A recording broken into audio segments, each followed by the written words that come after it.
Vamos a continuar con las notas bibliográficas relacionadas con el enorme libro de Rayo sobre Marx.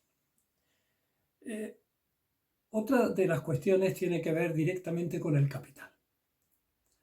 Aquí tenemos, en esta mano tengo en la edición, digamos, por la que estoy siguiendo el relato del Capital, que es la del siglo XXI, y aquí en el otro lado tengo la versión, la más reproducida durante años y años, que es la de Wenceslao Rosses, del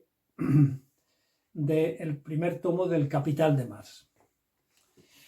¿Qué ocurre? Que nosotros tenemos en esta una novedad que voy a pasar a comentar. ¿Qué ocurre en esta? Pues en esta es que nosotros leemos libro primero,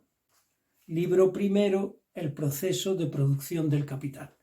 Sección primera, mercancía y dinero, capítulo primero, la mercancía. Pero la novedad que introduce la versión de siglo XXI es que coloca como apéndice cómo fue en realidad la versión de la mercancía según la versión original, de la que a partir de la segunda edición se denominó capítulo primero. En la primera edición, la mercancía es el primer apartado del capítulo primero, hoy sección primera de la mercancía y el dinero. Eso por una parte. Y luego, por otra parte, la forma del valor que figuraba en el apéndice de la primera edición es un apéndice sugerido por Kugelmann. Está, el otro día enseñé, por ahí está la relación de cartas entre Marx y Kugelmann, en la que le dice a Marx: tienes que poner eso muy claro porque es una cosa muy complicada.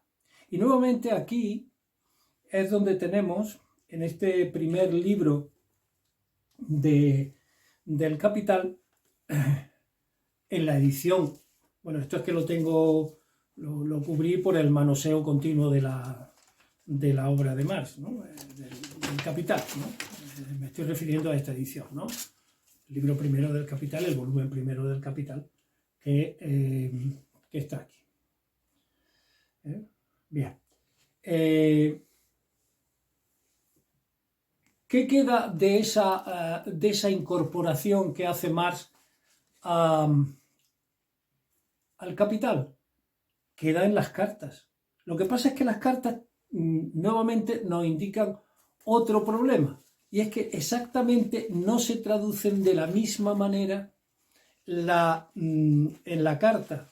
En la carta en la que se habla de en la que Marx le cuenta a Engels toda esta revisión, dice: he escrito, dice Marx a Engels, en la carta del 22 de junio de 1867, le dice Marx a Engels: he escrito un apéndice en el que expongo la misma cosa con la mayor sencillez y la mayor pedantería posibles.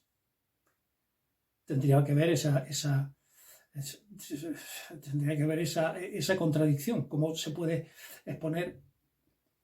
Supongo que eso es una de las erratas del Capital de Marx. ¿Por qué? Porque cuando repasamos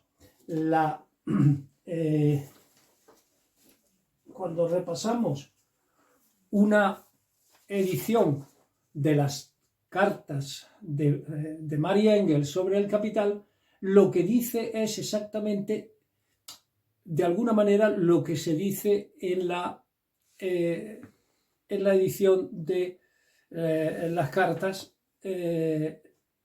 como esta. Y dice: le dice Marx a Engels en la misma carta, pero en la edición y en la traducción esta. Nuevamente, 22 de junio de 1867. Dice, por lo que se refiere al desarrollo de la forma del valor, he seguido tu consejo y no lo he seguido. Dice Marx, he seguido tu consejo y no lo he seguido, con el fin de adoptar también en esto una actitud dialéctica. Quiero decir que, primero, he escrito un apéndice, cita anterior de las cartas del Capital de Marx, de la edición de Wenceslao Rosas, he escrito un apéndice en el que expongo el mismo asunto de la forma más sencilla posible y de la manera más escolar posible. Más escolar. En otras traducciones es como si fuera un maestro de escuela, viene a decir en otras traducciones de esta misma carta.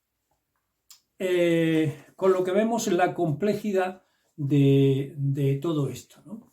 Que se refiere solo, fijémonos que estamos hablando solo del primer capítulo del Capital de la mercancía. Bien, ¿qué es lo que hace Marx? En realidad refunde la primera edición de la mercancía, es decir, esa edición de la primera edición con la forma del valor que la había puesto como este apéndice del que estamos hablando.